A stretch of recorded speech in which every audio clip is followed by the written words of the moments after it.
Ինչ ասաց Փաշինյանը Օրբելի կենտրոնի կազմակերպած ֆորումի ժամանակ, մոտ 2 տասնյակ երկրների ներկայացուցիչների առաջ։ Անձամբ ինձ համար սենսացիան այն էր, որ Հայաստանի վարչապետը կտրուկ երիտասարդացրեց Արցախյան հակամարտությունը։ Առաջարկում եմ իրեն լսենք։ Ավելի քան 30 տարվա կոնֆլիկտը, ընդ որում թվաբանության առումով պետք է արձանագրենք, որ այս խնդիրը կոնֆլիկտի պատմությունը սկսել է 88-87 թվականների վերջից, 88 թվականից եւ ըստ էության շարունակվել է, թե շարունակվում է մինչև օրս։ Ըստ էության քաղաքական առումով կոնֆլիկտը ավարտված է, կոնֆլիկտը լուծված է, բայց մենք պետք է հասկանանք, որ սոցիալ հոգեբանական առումով եւ 30 եւ ավելի տարվա սոցիալ հոգեբանությունը մի երևույթ չէ, որ ուղղակի կարելի է անջատիչը անջատելով եւ արգելակները քաշելով կանգնեցնել։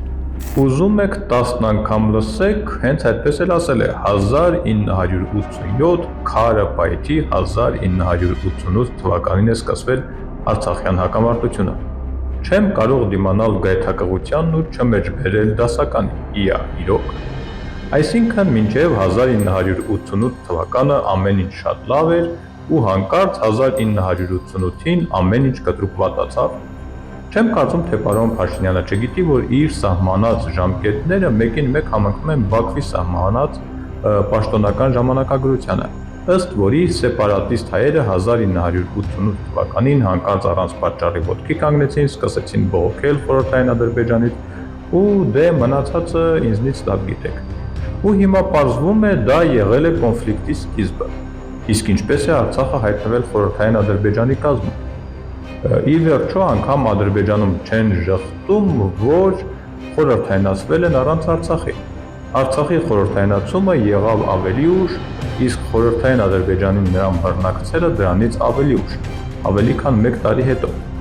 Սրանք արագ ու մակերեսային եմ ասում, քանի որ վստահ եմ, որ այդ իրադարձությունների մասին գիտեք բոլորդ, գիտեն նաև Ադրբեջանում։